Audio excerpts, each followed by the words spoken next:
सभी शिक्षक साथियों को मेरा नमस्कार। साथियों, मेरे YouTube चैनल में आप सभी का एक बार फिर से स्वागत है। साथियों, जैसा कि आपको अवगत है, आप सभी लोगों के निष्ठा के प्रशिक्षण चल रहे हैं। अभी तक आपने 9 मॉड्यूल का प्रशिक्षण कंप्लीट कर लिया है। 1 दिसंबर 2020 से आपको मॉड्यूल नंबर 10, मॉड्यूल नंबर 11 और मॉड्यूल नंबर 12 का प्रशिक्षण कंप्लीट करना है और आपको ये 15 दिसंबर तक कंप्लीट करना है। तीनों मॉड्यूल आपके दीक्षा पोर्टल पे अपलोड हो चुके हैं। उम्मीद है आप सभी लोगों को तीनों मॉड्यूल का लिंक मिल गया होगा। अगर आपको तीनों मॉड्यूल का लिंक नहीं मिला है तो वीडियो के डिस्क्रिप्शन बॉक्स में मैंने तीनों मॉड्यूल का लिंक डाला हुआ है। आप चाहें तो वहां से क्लिक करके मॉड्यूल को शुरू कर सकते हैं। अभी मेरे पास मध्य प्रदेश और उत्तर प्रदेश का लिंक है जो मैंने वीडियो के डिस्क्रिप्शन बॉक्स में डाला है। जैसे ही मुझे अन्य प्रदेश जैसे बिहार और झारखंड का लिंक मिलेगा मैं उसको भी वीडियो के डिस्क्रिप्शन बॉक्स में डाल दूंगा। साथियों, हमारा कोर्स नंबर 11 है भाषा का शिक्षण शास्त्र। बहुत ही महत्वपूर्ण कोर्स है और आपको बहुत ध्यान के साथ करना है। जैसे ही आप कोर्स को शुरू करेंगे, कोर्स को शुरू करते करते आपको समस्त वीडियो को ध्यान से देखना है। इसके साथ साथ आपको कंटेंट को बहुत ध्यान से पढ़ना है। पढ़ने के बाद आप कोर्स को कंप्लीट करते चले जाएंगे। जो जो गतिविधि आपको मिलेगी उसको आप कंप्लीट करते चले जाएंगे। आज की इस वीडियो में मैं जो कोर्स का लास्ट होता है प्रश्नोत्तरी, अंतिम और सबसे महत्वपूर्ण भाग होता है, उसके बारे में मैं आपको बताऊंगा। इसमें 10 प्रश्न दिए हुए हैं और इनको आपको बहुत ध्यान से करने हैं। साथियों, वीडियो को शुरू करने से पहले मैं आपको बता देना चाहता हूं, अगर आप चाहते हैं इस तरह की इन्फॉर्मेटिव वीडियो आपको एक प्लेटफॉर्म पर मिले तो उसके लिए मैंने इन्फॉर्मेटिव वीडियो व्हाट्सएप ग्रुप और इन्फॉर्मेटिव वीडियो टेलीग्राम ग्रुप बनाए हुए हैं। आप चाहें तो मेरे ग्रुप से जुड़ सकते हैं। ग्रुप का लिंक आपको वीडियो के डिस्क्रिप्शन बॉक्स में मिल जाएगा, उस पर क्लिक करके आप मेरे ग्रुप से जुड़ सकते हैं। तो साथियों, जैसे ही हम कोर्स को कंप्लीट करने के बाद सबसे अंत में प्रश्नोत्तरी पर पहुंचते हैं और प्रश्नोत्तरी पर क्लिक करते हैं तो इस तरह का इंटरफेस आपके सामने निकल के आ जाएगा। उससे आगे बढ़ेंगे तो पहला प्रश्न आपके सामने इस तरह का आ जाएगा। पहला प्रश्न है, निम्नलिखित में से कौन सा पढ़ने के समय करने का कार्य है? नंबर 1 ऑप्शन है, शिक्षार्थियों को कल्पना करने के लिए कहना कि वे कहानी के पात्रों में से एक हैं और अपने अनुभवों को अपनी डायरी में लिखने को कहना।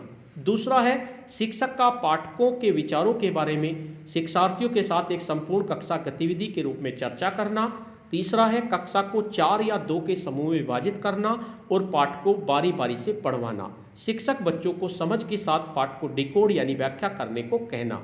और चौथा ऑप्शन है, शिक्षक का घर से पाठ पढ़कर आना और कक्षा में उसी को पढ़ाना। तो 4 ऑप्शन आपके दिए हुए हैं पढ़ने के समय का कार्य है। तो सबसे बेटर जो आंसर है वो है हमारा कक्षा को 4 या 2 के समूह में विभाजित करना और पाठ को बारी बारी से पढ़वाना। शिक्षक बच्चों को समझ के साथ पाठ को डिकोड करने को कहना। तो इसका आपका थर्ड आंसर सही होगा। हो सकता है आपकी जब आप प्रशिक्षण करेंगे तो हो सकता है आपका ऑप्शन ये सेकंड हो या थर्ड हो, तो आप ध्यान से देख लीजिए कौन सा इसका आंसर होगा।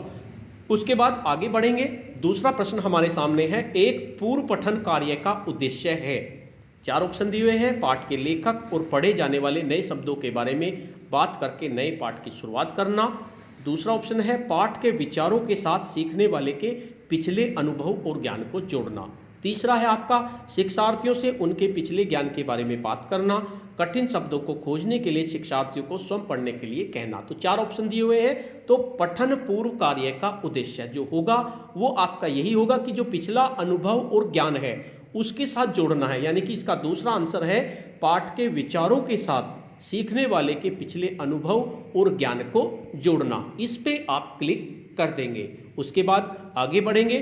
तीसरा प्रश्न है हमारा, पढ़ना अर्थ गढ़ना है। यानी आप पढ़ रहे हैं तो पढ़ने का मतलब यही नहीं कि किताब आप सीधे सीधे पढ़ लो, उसको गढ़ना भी है, यानी कि उसको समझना भी है। इस कथन से क्या अभिप्राय है? 4 ऑप्शन दिए हुए हैं। पढ़ना पाठ के विचारों को समझना है, पढ़ना पाठ के वर्णमाला और शब्दों के अक्षरों का डिकोडिंग यानी कि व्याख्या है, पढ़ना शिक्षार्थी को विषय वस्तु के साथ विभिन्न अर्थ जोड़ने के लिए प्रोत्साहित करना, और चौथा ऑप्शन है, पढ़ना ध्वनि समूहों, शब्दों और वाक्यों को सीखने से शुरू होता है। तो पढ़ना अर्थ गढ़ना, यानी गढ़ने से हमारा मतलब क्या है? समझना।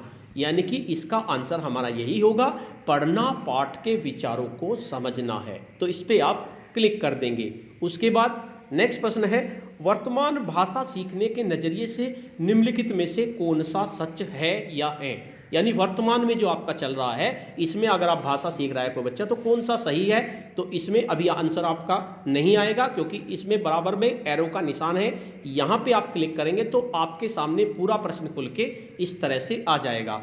वर्तमान भाषा सीखने के नजरिए में निम्नलिखित में से कौन सा सच है। सुनना, बोलना, पढ़ना, लिखना, ध्यान देना और सोचना एक साथ विकसित होता है। दूसरा ऑप्शन है, सुनना, बोलना, पढ़ना, लिखना, ध्यान देना और सोचना एक रैखिक तरीके से विकसित होता है। तो वर्तमान परिस्थितियों में सुनना, बोलना, पढ़ना, लिखना, ध्यान देना और सोचना एक साथ विकसित होता है, यानी कि जो आपका फर्स्ट है। इसको फिर दोबारा से यहीं पर क्लिक करेंगे, जो एरो का निशान बना हुआ है आपका ऊपर को, इस पर क्लिक करेंगे तो आपका पेज दोबारा से इस तरह से खुल के आ जाएगा। तो हमारा पहले वाला आंसर सत्य था, तो इसमें फर्स्ट सत्य है, थर्ड सत्य है, सेकंड सत्य है, फोर्थ सत्य है। तो आप इसमें 2 ही दिए हुए हैं, तो इसमें फर्स्ट सत्य है, इस पर आप क्लिक कर देंगे तो फर्स्ट सत्य है आपका आंसर इसमें हो जाएगा। उसके बाद नेक्स्ट प्रश्न है, जब बच्चे स्कूल में प्रवेश करते हैं तो हमें मौखिक कर्ण साधनों के माध्यम से भाषा के साथ परिचित कराना है, उन्हें वर्णमाला के अक्षर पढ़ाना शुरू करना है, वाक्य और कहानियाँ पढ़ने के लिए उन्हें पढ़ाना शुरू करना है, भाषा कौशल का निर्माण करना है। साथियों, जब बच्चे हमारे स्कूल में आते हैं तो उन पे पढ़ना लिखना नहीं आता, तो हमें क्या करना है, हमें मौखिक कर्ण साधनों का, यानी उन्हें मौखिक सिखाना है, जिससे कि अपने कान से वे उसे सुने, साधनों के माध्यम से भाषा के साथ बच्चों को परिचित कराना है। तो इसका फर्स्ट आंसर आपका बिल्कुल करेक्ट होगा। उसके बाद नेक्स्ट आपका होगा, निम्नलिखित में से कौन सा कथन सही है या सही है। तो इसमें भी आपको इसी तरह से दिया हुआ है। नंबर 1, मातृभाषा दूसरी भाषा की शिक्षा में हस्तक्षेप करती है। उसके बाद पूरा प्रश्न देखने के लिए एरो के निशान पे नीचे क्लिक करेंगे, जो साइड में दिया हुआ है एरो का निशान नीचे को, इस पे क्लिक करेंगे तो पूरा प्रश्न आपके सामने खुल के आ जाएगा। निम्नलिखित में से कौन सा कथन सही है या सही है। नंबर 1, मातृभाषा दूसरी भाषा की शिक्षा में हस्तक्षेप करती है। नंबर 2, दूसरी भाषा सीखने में मातृभाषा न तो समर्थन करती है न ही हस्तक्षेप करती है। तीसरा है आपका, मातृभाषा दूसरी भाषा सीखने के लिए संसाधन है। और चौथा है आपका, मातृभाषा दूसरी भाषा सीखने का समर्थन करती है। तो साथियों, मातृभाषा जो है दूसरी भाषा को सीखने के लिए एक तो संसाधन होती है, और दूसरी बात दूसरी भाषा को सिखाने का वो समर्थन भी करती है। तो इसमें 4 ऑप्शन है, चारों में से आपका थर्ड और फोर्थ आपका सही है। इसको फिर दोबारा से बंद कर देंगे, तो बंद करने पर इस तरह से आपके सामने आ जाएगा। अब देखेंगे हमारा कौन सा ऑप्शन सही है। इसमें आपका थर्ड और फोर्थ सही है, इस पर आप क्लिक कर देंगे। उसके बाद थर्ड और फोर्थ आपका सही हुआ। उसके बाद नेक्स्ट क्वेश्चन देखेंगे, बच्चे या मानव सीखता है। पहला ऑप्शन है, काफी प्रयास के बिना मातृभाषा, बिना किसी प्रयास के विदेशी भाषा, स्कूल में केवल मातृभाषा, बहुत प्रयास से मातृभाषा। तो बच्चे और मानव सीखते हैं, कैसे सीखते हैं, बहुत प्रयास से मातृभाषा तो वे सीखते नहीं, क्योंकि उन्हें तो बिना प्रयास के मातृभाषा आ जाती है। तो बिना प्रयास के मातृभाषा आपका आंसर सही होगा, इस पर आप क्लिक कर देंगे। उसके बाद नेक्स्ट प्रश्न पे आगे बढ़ जाएंगे। भाषा सीखने में केंद्रीयता का अर्थ है कि भाषा शिक्षण का केंद्रीय उद्देश्य केवल विषय वस्तु पर केंद्रित है। विषय वस्तु को भाषा की चिंता नहीं करनी चाहिए। सभी विषय वस्तु सीखना मूल रूप से भाषा सीखना है, और सभी भाषा सीखना मूल रूप से विषय वस्तु सीखना है। तो साथियों, भाषा सीखने में केंद्रीयता का अर्थ है सभी, यानी जितनी भी विषय वस्तु हैं उनको सीखना मूल रूप से भाषा सीखना है। तो इसमें आपका थर्ड ऑप्शन सही होगा, इस पे आप क्लिक कर देंगे। उसके बाद नेक्स्ट प्रश्न होगा, मातृभाषा आधारित बहुभाषिता क्या है।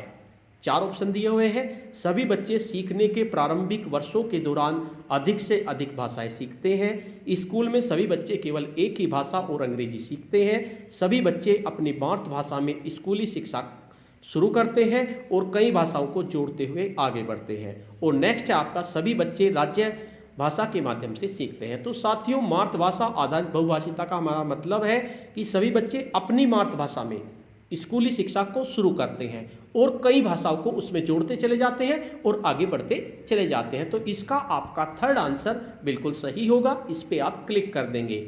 नेक्स्ट है आपका, भाषा सीखने की रणनीति के रूप में बहुभाषिता का क्या अर्थ है?